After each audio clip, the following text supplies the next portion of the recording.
I wasn't looking for a conspiracy when I started researching my family name. I was doing what millions of Americans do, tracing ancestry, searching Ellis Island records, trying to understand why my great-grandfather's last name changed from something unpronounceable to something that fit on a mailbox. The family story was simple.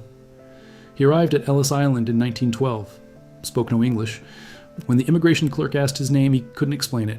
The clerk got frustrated and wrote down something close enough. Fresh start, new country, new name. A story I'd heard 100 times from 100 different families. Except when I started pulling actual Ellis Island records, that story fell apart completely, because none of it happened. The Ellis Island name change story, the one where confused immigrants arrived and bureaucratic clerks butchered their names, is completely false. The U.S. Citizenship and Immigration Services, the Smithsonian, and Ellis Island's own historical foundation have all debunked it. Here's what actually happened. Ship manifests were created before departure in the immigrants' home country by ticket agents who spoke the same language. When immigrants arrived at Ellis Island, clerks didn't write down names. They checked passengers against lists that already existed. Read that again. Immigration clerks were verifying information, not recording it. Their job was matching the person to the name already on the manifest. And it gets better. From 1892 to 1924, 1/3 of all immigration inspectors were themselves foreign-born. When all inspectors spoke an average of 3 languages, they were assigned to immigrant groups based on which languages they spoke. Fiorello LaGuardia worked as an interpreter at Ellis Island while attending law school. He spoke Italian, German, Yiddish, and Croatian. The son of an Italian father and a Jewish mother from Austria-Hungary, he later became a U.S. congressman and 3-term mayor of New York City. Ellis Island employed a full-time army of interpreters. If the inspector couldn't communicate with an immigrant, translators were called in. The facility had interpreters for Italian, Polish, Ukrainian, Slovak, German, Yiddish, French, Greek, Hungarian, Russian, Serbo-Croatian, Romanian, Swedish, Portuguese, Bulgarian, Czech, Spanish, Armenian, Arabic, Dutch, Norwegian, and Chinese. Think about that. Well, the image of the confused immigrant facing a clerk who doesn't understand them and just writes down whatever sounds American? It didn't happen. So where did the Ellis Island name change story come from? It came from immigrants themselves. Decades later, when grandchildren asked why the family name changed, the old immigrants would say, "It was changed at Ellis Island." People took this literally, as if the clerk actually changed it. But historians point out another interpretation. Ellis Island was shorthand for the entire immigration experience. The confrontation with American culture, the pressure to assimilate, the choice, and sometimes it wasn't really a choice, to abandon the old identity and adopt a new one. Because here's what actually happened to immigrant names in America. They changed, just not at Ellis Island, and not voluntarily. The Naturalization Act of 1906 established a requirement that all name changes during the citizenship process had to be documented. Why 1906? Because, as the U.S. Immigration Office noted, there was well-known fact that immigrants did change their names, intended to do so within the first 5 years after arrival. So many immigrants were changing their names that Congress had to create a system to track it. The question nobody asks is, why? Why were millions of immigrants, people who'd crossed an ocean carrying everything they owned, maintaining their language and customs through the voyage, suddenly abandoning their family names within 5 years of arrival? The official explanation is assimilation, integration, the desire to fit in, and some of that is true. But there's another explanation, one that's fully documented. One that involved coordinated efforts by the federal government, state governments, major corporations, public schools, and civic organizations. A systematic campaign to eliminate immigrant identity. It was called the Americanization movement, and it wasn't voluntary. Between 1917 and 1922, more than 30 states passed Americanization laws. Not programs, laws. These laws required anyone unable to speak or read English to attend public evening schools. Mandatory attendance, government-enforced assimilation. The movement included everyone: Ford Motor Company, the YMCA, the YWCA, the Sons and Daughters of the American Revolution, the National Council of Jewish Women, labor unions, settlement houses, and thousands of public schools. In 1915, the National Americanization Committee was established to unify all peoples as Americans, regardless of where they were born. Their stated goal: eliminate any visible marker of difference between Americans and immigrants. Read that again. Eliminate any visible marker of difference. This wasn't about helping immigrants learn English to get jobs. This was about erasing cultural identity. The ideology was explicit. One contemporary document described the aim. Our one great aim is to impress these men that they are, or should be, Americans, and that former racial, national, and linguistic differences are to be forgotten. Forgotten. Not celebrated, not preserved, not integrated into American culture, forgotten. Erased. As if they never existed. In 1914, Ford Motor Company established the Ford English School. The school enrolled over 2,000 immigrant workers at a time. Classes met twice a week, an hour and a half each session. Over 160 volunteer teachers, pulled from the factory and offices, taught English, American geography, and citizenship requirements. But the English school wasn't just about language. Ford established a sociological department in 1914.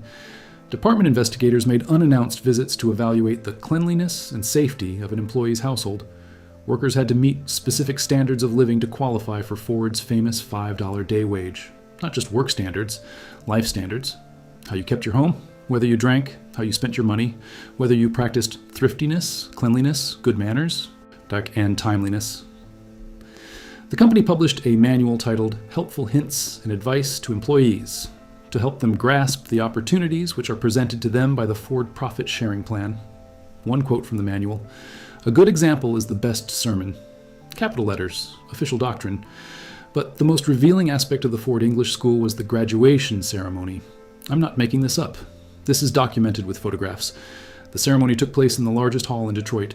On stage sat a massive prop, a cauldron with a banner across the front reading American Melting Pot.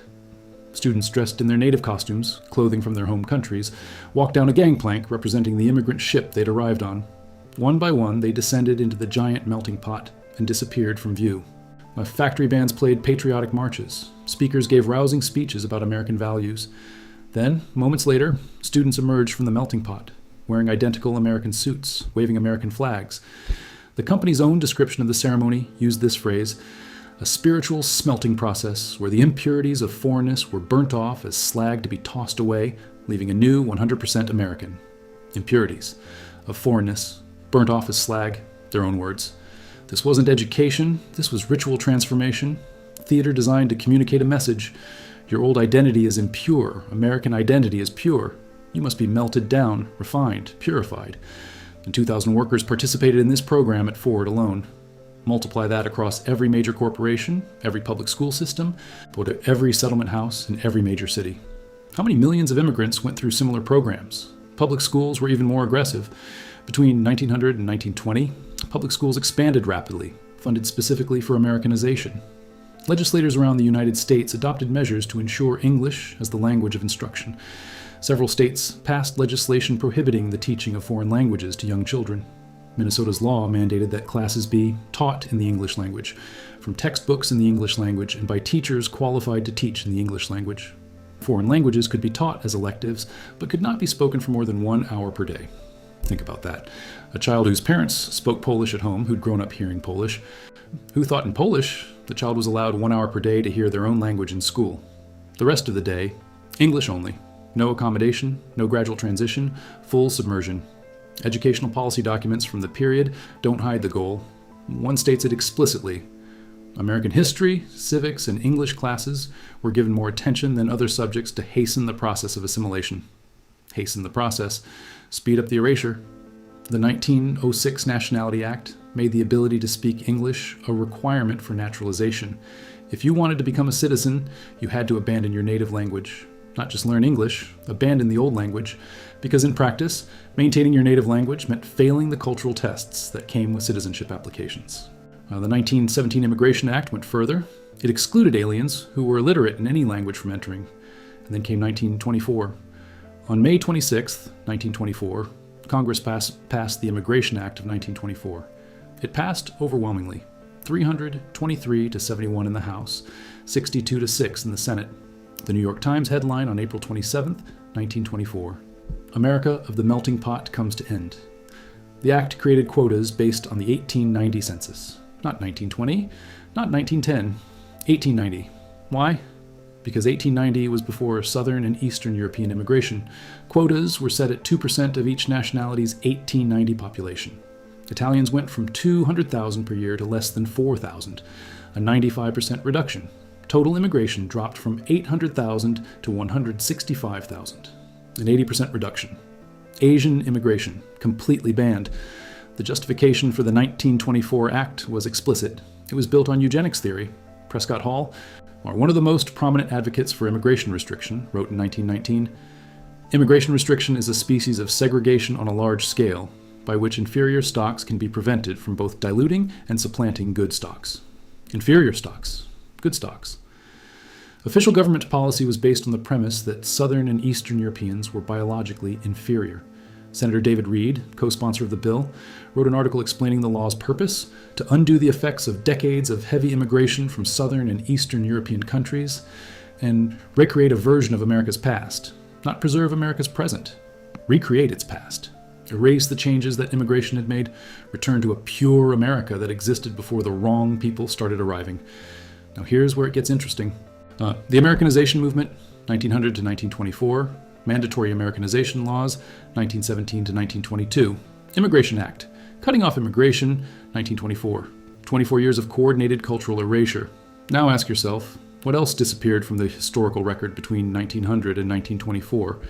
Tartaria, maps showing Tartary were common in the 1800s. By 1920, vanished from new publications. References to Tartarian architecture, history, peoples, abundant in 19th century texts, silent in early 20th century education. The same 24-year period, the same agencies coordinating assimilation were deciding what would be taught in schools. The same ideology declaring certain cultures inferior was shaping historical narratives. Former racial, national, and linguistic differences are to be forgotten. Think about the mechanics of cultural memory. How does history survive? Through language, through customs, through family stories, through names. But when you're forced to change your name, prohibited from speaking your language, pressured to abandon your customs, memory breaks, not in one generation, but in 2, 3. The immigrant remembers. Their children remember fragments. The grandchildren only know the American name, the American story, the history taught in schools that received extra funding to hasten the process of assimilation. Within 3 generations, entire lineages forgot their actual origins. Let me be clear about what I'm saying. I'm not claiming every immigrant who came to America between 1890 and 1920 was secretly Tartarian. I'm not claiming that Southern and Eastern European immigrants were deliberately targeted because they carried Tartarian heritage. What I'm documenting is this. There was a coordinated, systematic, government-backed program to eliminate cultural memory from millions of immigrants. This program was mandatory in 30-plus states. This program was enforced by corporations, schools, and civic organizations. This program explicitly aimed to make people forget their racial, national, and linguistic heritage. This program lasted from 1900 to 1924, and this program succeeded. How many families today have no idea where their great-grandparents actually came from? How many only know the Americanized name? How many lost the language, the customs, the stories? Millions, tens of millions. The erasure was so complete that most Americans don't even know it happened. They think the name changes were voluntary. They think assimilation was natural. They think the melting pot was a beautiful metaphor instead of a literal cauldron on a stage where workers in native costumes were symbolically burned as slag. The people running the Americanization programs had to decide, this is American, this is foreign, this stays, this goes. Who made those decisions? The same groups pushing eugenics theory, the same ones lobbying for the 1924 Act. They decided what history would be taught, which architectural styles were American, which customs were acceptable. They decided what you were allowed to remember about your ancestors. And if your family came from a region that didn't fit the approved narrative, if your grandfather spoke a language without a recognized nation state, if your customs resembled a civilization that officially never existed, you forgot. Not because you wanted to, but because you were made to forget. Because the alternative was unemployment, social exclusion, denial of citizenship. The system gave you a choice: erase your heritage or face consequences. Most people chose erasure. I found a document from 1920 published by Ford Motor Company's sociological department. It's called Facts from Ford. One page shows photographs of 60 workers, each from a different nationality. The caption reads, Ford tried to keep the number of foreign-born employees proportional to Detroit's foreign population. Proportional, controlled, managed. The same company that ran a spiritual smelting process to burn off the impurities of foreignness was carefully tracking which nationalities worked in the factory. Why track it if the goal was to eliminate differences? Unless the goal wasn't just assimilation, unless the goal was something else, unless they were documenting which cultural groups were being erased, which languages were disappearing, which customs were being forgotten, unless someone wanted a record of what was being eliminated.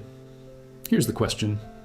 Nobody asks, if the Americanization movement was so successful, if millions of immigrants really did voluntarily abandon their heritage to become 100% American, why did it stop in 1924? Why pass the Immigration Act restricting Southern and Eastern Europeans if assimilation was working? The standard explanation is that Americans became fearful of too many immigrants and wanted to restrict numbers. But the 1924 Act didn't just restrict numbers. It used the 1890 census specifically to prevent the wrong groups from coming. It was designed, in Senator Reed's words, to recreate a version of America's past, before the Southern and Eastern Europeans arrived, before the cultures they brought changed American cities, before whatever they were carrying, language, customs, architectural knowledge, historical memory, could spread. The Americanization movement erased the cultures of the immigrants who'd already arrived. The Immigration Act of 1924 made sure no more would come. Erasure, then closure, a 24-year window in which American identity was forcibly redefined. And at the end of that window, the melting pot was declared complete. The New York Times said so. America of the melting pot comes to end. Mission accomplished. Now consider what else happened during this same period. World's fairs that displayed primitive peoples in human zoos, demonstrating cultural superiority. Orphan trains that moved 250,000 children from cities to rural areas, breaking family connections. Insane asylums that exploded in size, conveniently filled with people who told inconvenient stories. Urban renewal projects that demolished ethnic neighborhoods. Slum clearance that destroyed immigrant communities. Infrastructure projects that paved over old sections of cities, burying whatever was beneath. All between 1900 and 1924. All coordinated with the same ideology. Preserve pure American culture, eliminate foreign influences.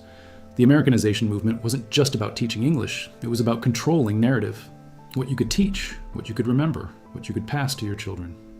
And if your family's narrative included knowledge of a civilization that didn't fit approved history, architectural techniques that primitive immigrants shouldn't possess, historical memories of empires that officially never existed, customs that connected you to a culture the government needed to erase, that narrative was targeted for elimination, not with guns, with schools, factories, laws, social pressure, with melting pots on stages, with graduation ceremonies where your old identity was burned as slag. I went back to my own family records after discovering all this. My great-grandfather's name wasn't changed at Ellis Island. It was changed 5 years later in 1917, right when mandatory Americanization laws went into effect, right when keeping the old name would have meant difficulty finding work, trouble in school for his children, denial of citizenship. The family story always said, it happened at Ellis Island, because that's easier than saying, we were forced to choose between our heritage and survival, and we chose survival. That's easier than admitting, the government ran a program to make us forget who we were, and it worked. That's easier than explaining, we lost our language, our customs, our connection to our ancestors, not because we wanted to, but because we were made to. The Ellis Island story is a comfortable lie. The truth is uncomfortable. The truth is that cultural erasure was U.S. government policy from 1900 to 1924. The truth is that millions of families lost their heritage during this period. The truth is that nobody talks about it because the program succeeded so completely that people don't even realize what was taken. Here's what I find fascinating. The Americanization movement is taught in universities. It's not hidden. The documents are available. The photographs of Ford's melting pot ceremony exist in archives. But it's presented as a positive thing, progressive, liberal, helping immigrants integrate. Nobody calls it what it actually was, systematic cultural genocide. Nobody connects it to the disappearance of historical narratives that don't fit approved timelines. Nobody asks, if the government could successfully erase the heritage of 25 million European immigrants in 24 years, what else could they erase? What other histories could be eliminated from collective memory? What other architectural traditions could be forgotten? What other civilizations could be reduced to rumors, conspiracy theories, fringe claims, while the actual evidence of their existence was melted down, refined, purified, and transformed into an acceptable American narrative? The 1924 Immigration Act remained in effect until 1965, 41 years. By 1965, everyone who'd immigrated before 1924 was elderly. Most were dead. The children of those immigrants, the ones who'd gone through American schools during the Americanization movement, they'd been teaching their own children the approved history for decades. The grandchildren of the original immigrants, they had no idea. They knew the Ellis Island story, the melting pot metaphor, the idea that their grandparents volunteered to become American. They didn't know about the mandatory evening schools, the factory investigations of their homes, the companies that tied wages to proper American behavior, the schools that prohibited their grandparents' languages. They didn't know their family names had been changed under legal and economic pressure, not clerical error. They didn't know their heritage had been systematically eliminated. And by the time someone started asking questions, by the time researchers started looking at Americanization movement documents and saying, wait, this seems coercive, it was too late. The memory was gone. The languages were lost. The customs were forgotten. The connection to ancestral civilizations had been severed, exactly as intended. So now ask yourself this. If your family name changed between 1900 and 1924, what was it before? If your great-grandparents came from Eastern Europe, but you don't know which specific region, why not? If your family voluntarily stopped speaking their native language, stopped practicing their customs, stopped passing down their history, what were they pressured to forget? And here's the bigger question. If the US government ran a successful 24-year program to erase the cultural memory of 25 million people, if that program was coordinated across federal agencies, state governments, major corporations, and public schools, if that program explicitly aimed to make people forget their racial, national, and linguistic differences, if that program was so effective that people today don't even know it happened, what else disappeared during those same 24 years? What other erasures happened while everyone was focused on the melting pot? What other histories were eliminated while schools were teaching the approved narrative? What other civilizations were reduced to forgotten heritage while governments were deciding which cultures were inferior stocks worthy of elimination? The evidence is all there. The laws, the corporate programs, the school policies, the quota systems, the photographs of workers descending into melting pots, the graduation ceremonies where impurities of foreignness were burnt off as slag, the mandatory evening schools, the home investigations, the citizenship requirements, the 1924 Immigration Act ending the era with a New York Times headline, "America of the Melting Pot comes to end."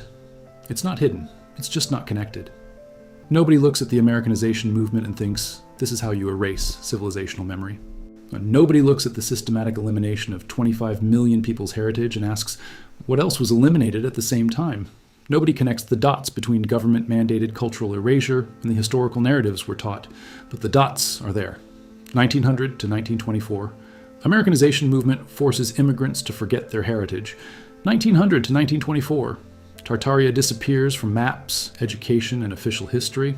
Same 24 years, same government agencies, same schools teaching the approved curriculum, same corporate programs deciding which cultural traits are acceptable, same ideology, eliminate differences, preserve purity, control narrative, not coincidence, pattern. And here's the thing that keeps me up at night. If it worked on 25 million European immigrants, if it erased languages, customs, names, and memories so completely that their own grandchildren don't know what was lost, if it did all this in just 24 years using nothing more than schools, factories, and social pressure, how easy would it be to erase an entire civilization? How simple to take a culture that built advanced architecture, possessed sophisticated knowledge, maintained historical records, and reduce it to nothing? To make sure the people descended from that civilization forgot they were descended from it? To convince them their ancestors were primitive, backwards, inferior, that anything they built must have been someone else's work? To burn off their heritage as impurities of foreignness and replace it with an approved American identity that has no room for inconvenient history? That's not speculation. That's what the Americanization movement did. To millions of people between 1900 and 1924, in America, in the open, with full government support, successfully. Your great-grandfather's name wasn't changed at Ellis Island. It was changed by a system designed to make him forget where he came from. And it worked.